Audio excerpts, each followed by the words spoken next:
এটা একটা herbal company, অস্ট্রেলিয়ার। এবং আমি এই ভিডিওতে অ্যাকচুয়ালি দেখাবো যে আপনার একটা কোম্পানি প্রপোজাল কিভাবে বানাতে হয়। তো দেখেন, আমরা এর আগে কয়েকটা ইন্ডাস্ট্রি নিয়ে কথা বলে আসি, রাইট? আমরা তৈরি করতেছিলাম, সেটা হচ্ছে এসিও প্রপোজাল তৈরি করতেছিলাম অথবা এসিও প্ল্যান তৈরি করতেছিলাম কাদের জন্য, ইন্ডাস্ট্রি ওয়াইজ ভাগ করতেছিলাম, তাই তো? সো কি কি ইন্ডাস্ট্রি এটার মধ্যে আসে? ধরেন আমরা ব্লগিং এর জন্য দেখে আসি, আমরা লোকাল বিজনেসের জন্য দেখে আসি, আর আমরা দেখে আসি হচ্ছে ই কমার্সের জন্য। এখন আপনার যে কোনো ইন্ডাস্ট্রি এর পরবর্তীতে আসুক না কেন, আপনি চাইলে কিন্তু বানাতে পারবেন, কারণ আপনার থেকে মেইন জিনিসগুলো দেখানো হয়ে গেছে যে অ্যাকশন প্ল্যান কি জিনিস। দেন আপনার এই অ্যাকশন প্ল্যান উপর বেস করে কিভাবে বাজেট প্ল্যান তৈরি করতে হয় প্রপোজালে। দেন অডিটের ব্যাপারটা এর আগে দেখেননি, আমরা এবার অডিটটা দেখাবো আর একটা ব্র্যান্ড দিয়ে। সো এবার চলে আসছে যে কোম্পানি। এখন দেখেন, একটা কোম্পানি, একটা ইন্ডিভিজুয়াল কোম্পানি তো এমনি কোম্পানি না, এটার সাথে কিছু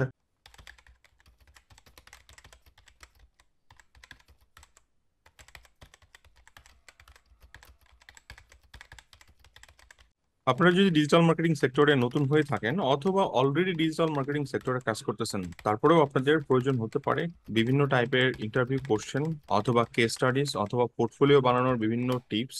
এছাড়া আপনাদের প্রয়োজন হবে কিভাবে মার্কেটিং প্ল্যান বানাতে হয়, বাজেট রেডি করতে হয়, অথবা আপনাদের তৈরি করতে হতে পারে বিভিন্ন ক্লায়েন্টের পিস ফাইল। এই ফ্রি কোর্সের মাধ্যমে আপনারা সমস্ত কিছু জানতে পারবেন। আপনি জাস্ট লগ ইন করেন bongio.thinkific.com, লিঙ্কটা আমি ডিসক্রিপশনে দিয়ে রাখবো। আপনি এই কোর্সে জয়েন করেন ফ্রিতে, এবং এখানে যে সমস্ত চ্যাপ্টার গুলো আছে প্রত্যেকটা ভিডিও আপনি যদি শেষ করেন, আপনি পুরা গাইডলাইনটা পেয়ে যাবেন এবং শিখতে পারবেন নিজে নিজেই যে কিভাবে অ্যাকচুয়ালি প্ল্যান বানাতে হয়। ধরেন ব্লগিং ইন্ডাস্ট্রির জন্য অথবা ই কমার্স ইন্ডাস্ট্রির জন্য, দেন মিডিয়া বাইং এর জন্য কিভাবে বানাতে হয়, ওয়েব অ্যানালিটিক্স, সোশ্যাল মিডিয়ার কন্টেন্ট মার্কেটিং, সব ধরনের প্ল্যান আপনারা এখান থেকে বানাতে পারবেন। এবং শুধু তাই নয়, আপনারা এখানে পোর্টফোলিও তৈরি করতে পারবেন। এখানে দেখেন পোর্টফোলিও সেকশন আছে, যেখানে আমি আরো ভিডিও আপলোড করব ডে বাই ডে। এছাড়া ইন্টারভিউ কোশ্চেন গুলো পাবেন, এবং শুধু তাই নয়, এখানে কেস স্টাডি সলভ করতে পারবেন যেগুলো ইন্টারভিউতে কোশ্চেন করা হয়। সো এখনই দেরি না করে এখনই জয়েন করুন বঙ্গীয়র এই ফ্রি কোর্সে। লিঙ্কটা ডিসক্রিপশনে দেওয়া থাকবে।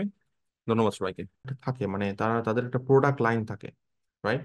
সো সেই কোম্পানিটা হতে পারে একটা ই কমার্স কোম্পানি, এটা হতে পারে একটা লোকাল বিজনেস কোম্পানি, রাইট? যেমন আমরা এক্সাম্পল দিলাম যে প্রাণ আরএফএল গ্রুপ। প্রাণ আরএফএল গ্রুপের এটা একটা কোম্পানি অথবা একটা অর্গানাইজেশন। সো তারা তাদের মেইন ওয়েবসাইটে নর্মালি এসইও করবে না, নর্মালি করবে না।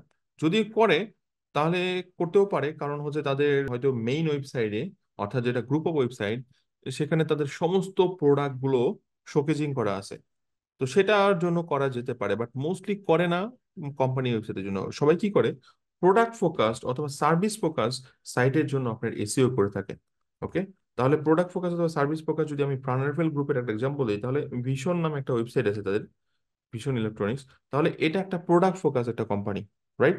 এটার একটা সাব ব্র্যান্ড হচ্ছে এটা। তারা বেসিক্যালি এইখানেতে বেশি ইনভেস্ট করবে এসইও তে, কারণ এখানে ডিরেক্ট অনলাইন সেল হচ্ছে অথবা তাদের আউটলেটের অডিয়েন্সকে নিয়ে যাওয়ার জন্য তারা ইনভেস্ট করবে, কিন্তু এইখানে প্রোডাক্ট শোকেসিং এর জন্য তারা খুব বেশি ইনভেস্ট করবে না। সো এটা আপনাদের মাথায় রাখতে হবে। সেই জন্য বলছি কোম্পানি। এখন সেই কোম্পানিটা একটা নির্দিষ্ট প্রোডাক্ট অথবা সার্ভিস আছে।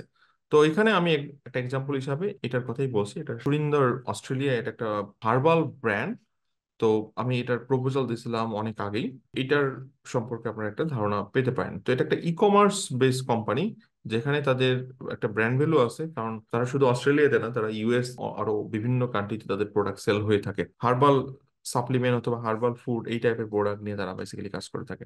ওকে, এখানে তাদের প্রোডাক্ট লাইনগুলো যদি দেখেন এবং তারা বেসিক্যালি কি নিয়ে কাজ করতেছে, সো বেসিক্যালি তারা একটা e commerce company. E commerce কোম্পানির জন্য আমরা অলরেডি একটা প্রপোজাল মডেল দেখে আসি। ই কমার্স কোম্পানিতে কোথায় এসইও করতে হয় বা কিভাবে করতে হয় আমরা জেনে আসি। এটা ইন্ডিভিজুয়াল প্রোডাক্ট পেজ, ওটা ক্যাটাগরি পেজ, বাট এটাকে আমরা কোম্পানি হিসাবেই জাস্ট কাউন্ট করে নিচ্ছি। এটা আমরা দেখানোর উদ্দেশ্য হচ্ছে যে প্রপোজাল মডেল এটা সেম, একই ডিজাইন টেমপ্লেট, কিন্তু এখানে একটা নতুন জিনিস আমি ক্লায়েন্টকে অ্যাড করছি, সেটা হচ্ছে অডিট রিপোর্ট। এই অডিট রিপোর্ট আমার এখানে হেল্প নেওয়া হয়েছে হচ্ছে আমাদের এইচরেফ এর টুল, দেন স্ক্রিমিং ফগ, এই দুইটা টুলের মাধ্যমে বেসিক্যালি তাদের পুরো ডাটা এখানে ডাউনলোড করেছে। সো যে কোনো ক্লায়েন্ট পাওয়ার আগে অথবা প্রপোজাল দেওয়ার সময় নর্মালি আমরা একটা অডিট রিপোর্ট দিয়ে থাকি। আবার এটাও ঠিক যে সমস্ত ক্লায়েন্টকে অডিট রিপোর্ট দেওয়ার প্রয়োজন পড়ে না, কারণ হচ্ছে অডিট রিপোর্ট করতে অনেকটা সময় লেগে যায়। যখন কোনো ক্লায়েন্টের কাজ পেয়ে গেছেন, কাজ এখন শুরু হবে, ঠিক কাজটা শুরু করার আগে তারপরে অডিট রিপোর্ট তৈরি করতে হয়। যে কেন তৈরি করতে হয়, কারণ আগের অবস্থানটা কি ছিল আমার কাজ করার আগে, এরপর 3 মাসের পরে আমরা ওই ওয়েবসাইট থেকে কোথায় নিয়ে যাব। ওকে, তো স্ক্রিমিং ফর এবং এইচরেফ এই দুইটা টুলের সমন্বয় এটা করা হয়েছে। এই ফাইলটা আপনারা স্টার্ট হেয়ার যে চ্যাপ্টারটা জিরো জিরো নাম্বার চ্যাপ্টার, সেখানে অল ডাউনলোড ফাইল সেকশনে পেয়ে যাবেন।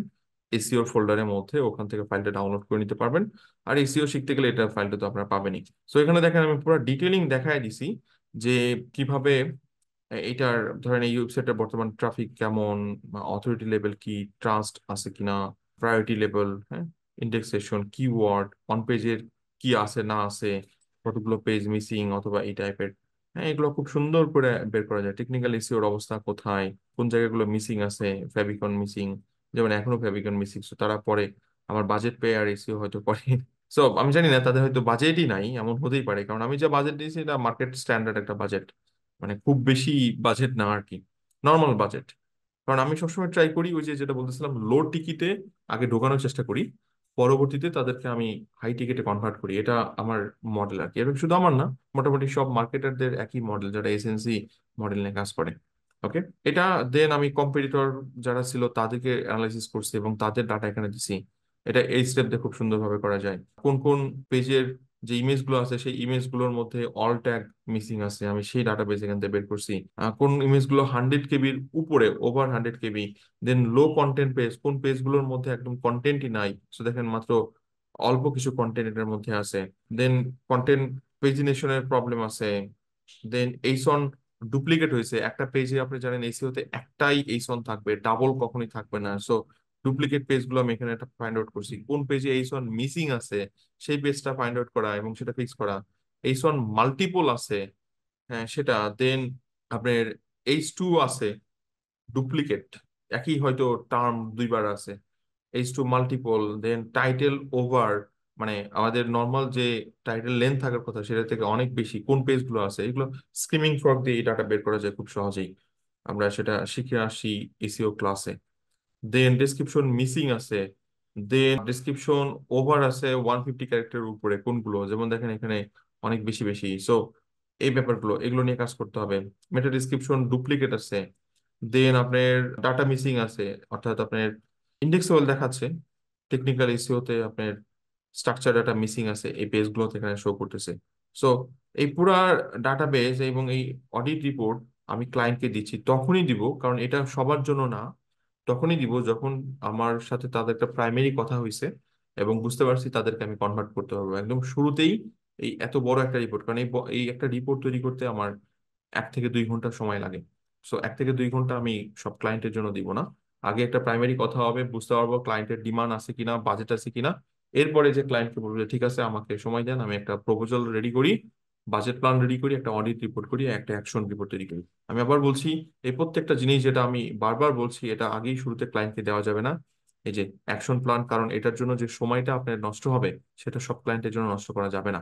সো এটা একটা তৈরি করতে হবে একটা ক্লায়েন্টের জন্য, যেখানে অডিটের ওয়েবসাইটের একটা অ্যাকশন প্ল্যান থাকবে, দেন ব্লগের একটা অ্যাকশন প্ল্যান থাকবে, কারণ এই ওয়েবসাইটের মধ্যে কিন্তু ব্লগ সেকশন নাই, এটার মধ্যে একটা ব্লগ সেকশন প্রয়োজন। সো একটা ই কমার্স ওয়েবসাইট, তো মানে ই কমার্সের জন্য একটা অ্যাকশন প্ল্যান, এসইও প্ল্যান, এরপর ব্লগের জন্য একটা এসইও প্ল্যান, এরকম একটা অডিট রিপোর্ট লাগবে, কি কি মিসিং আছে, কোন কোন জিনিসগুলো তাকে কাজ করতে হবে, এবং একটা প্রপোজাল লাগবে, অর্থাৎ এই যে ক্লায়েন্টের প্রপোজাল আমি এই এই এবার দেখাচ্ছি আপনাকে। সো এটা আমার কি কোম্পানি, আমার কি দরকার এবং বাজেট প্ল্যানটা এখানে দেখতে পাবেন। যে এখানে দেখেন এখানে 300+ পেজ ইন্ডেক্স আছে গুগলে, 100+ প্রোডাক্ট আছে, 10টা ক্যাটাগরি আছে, 10টা স্ট্যাটিক পেজ আছে, এখানে আমরা দেখতে পাচ্ছি কি কি মিসিং আছে সেটা বলে দিচ্ছি। এবং একই টেমপ্লেট, জাস্ট বেসিক কিছু। তারপর আমরা কি কি কাজ করব, কোন জিনিসগুলো নিয়ে কাজ করবো। সো এসিও তে আমি প্রতি মাসে $750 করে নিব, 3 মাসে আমি এত টাকা নিব তার কাছে, এটা আমার ইনকাম। এবং ক্যাটাগরি আমার, মানে 10টা আর্টিকেল লাগবে, 10টা ক্যাটাগরি আছে, সো 10টা আর্টিকেল লাগবে, প্রতিটা 1000 ওয়ার্ডের আর্টিকেল, $25 করে, প্রতি ওয়ার্ড 2.5 সেন্ট করে নিচ্ছি আমি, 2.5 টাকা বলতে পারেন। সো $250 লাগবে আর্টিকেলের জন্য। এবং ব্লগ আর্টিকেলের আইডিয়া দিছি, 90টা আর্টিকেল লাগবে, প্রতি মাসে আমার 30টা করে আর্টিকেল পাবলিশ করবো। সো 3 মাসের জন্য প্ল্যান যেহেতু, তাহলে 90টা আর্টিকেল, $25 করে প্রতিটা আর্টিকেলে। সো 2000। সো আমার টোটাল খরচ হচ্ছে এখানে। এখন এই প্ল্যানটা, এইটা স্কিপ করতে পারেন শুরুতে, কারণ এটার কারণে বাজেটটা বেড়ে যাচ্ছে কিন্তু। আর এই জন্য বলি যে শুরুটা চেষ্টা করবেন, কারণ এগুলো বড় ক্লায়েন্ট, এদের কাছে বাজেট থাকে, বড় কোম্পানি, এদের মাল্টি কান্ট্রিতে অ্যাকচুয়ালি বিজনেস আছে, সেই জন্য আমি ব্লগ আর্টিকেলের কনসেপ্টটা এখানে অ্যাড করছি। বাট আপনি চাইলে শুরুতে ব্লগ আর্টিকেলের কনসেপ্টটা দিবেন না, কারণ যেহেতু এখানে কন্টেন্টের বাজেট থাকে, আপনি শুধু এসইওর জন্য বাজেটটা দিবেন, যে আপনি তার জাস্ট এই কয়টা আর্টিকেল, ক্যাটাগরি পেজ এবং ইন্ডিভিজুয়াল প্রোডাক্ট পেজ গুলো আপনি এসইও করবেন, সেটা নিয়ে আপনি কাজ করবেন। ওটার জন্য যে ইনকাম, আপনি সেই ইনকামটাই করলেন। বাট এই জায়গাটাতে আপনি দরকার পড়লে ইনকাম করলেন না, অথবা এটা পরে আপসেলিং করে তাদেরকে কনভার্ট করে নিলেন। এটা লো টিকিটে থাকলো, পরবর্তীতে এটা হাই টিকিটে ধরেন কনভার্ট করে ফেলেন, কারণ আপনার এটার জন্য টিম আছে, ডেফিনেটলি এটা থেকে আপনি ইনকাম করবেন, তাই তো? সো এটা হচ্ছে আমার টোটাল বাজেট ছিল। এবং ওই একই মডেল আগে যা দেখে আসি, এই একই টেমপ্লেট, এই টেমপ্লেটও অলরেডি শেয়ার করা হয়েছে এজেন্সি বিজনেসের চ্যাপ্টারে। আপনি এজেন্সি বিজনেস শেষ করলে ওখানে এই টেমপ্লেটটা পাবেন। এই টেমপ্লেটটা আপনার মতো করে এডিট করে নিতে পারেন। এই রিপোর্ট আপনি এসিওর ক্লাসে পাবেন, টেকনিক্যাল এসিও যেখানে শিখে আছে ওখান থেকে ডাউনলোড করে নেবেন। সো এখন আপনার আশা করি ধারণা পেয়ে গেছেন যে একটা এসিও ইন্ডাস্ট্রির ক্লায়েন্টের কিভাবে অ্যাকশন প্ল্যান দিতে হয়, যেটা ওয়েবসাইটের জন্য, অর্থাৎ এক্সিস্টিং প্রোডাক্ট এবং সার্ভিস বিজনেসের জন্য, দেন ব্লগের জন্য কিভাবে এসইও প্ল্যান তৈরি করতে হয়, দেন অডিট কিভাবে করতে হয়, এবং কিভাবে প্রপোজাল তৈরি করতে হয়, প্রফেশনাল প্রপোজাল অথবা আমরা প্রপোজাল পিপিটি তৈরি করতে হয়। এবং অনবোর্ডিং এর জন্য সেটা পরের স্টেপ, যেটা শিট আপনি ডাউনলোড করে নিতে পারবেন আমাদের, যেটা অলরেডি আপনাদের ফোল্ডারে দেওয়া আছে। সো আশা করি কনসেপ্ট ক্লিয়ার, বুঝতে পারছেন এসইওর জন্য কিভাবে আপনার ডিটেলিং করতে হয় ক্লায়েন্টদের জন্য। কোনো কোশ্চেন থাকলে জানান। থ্যাংক ইউ, ব্যাস।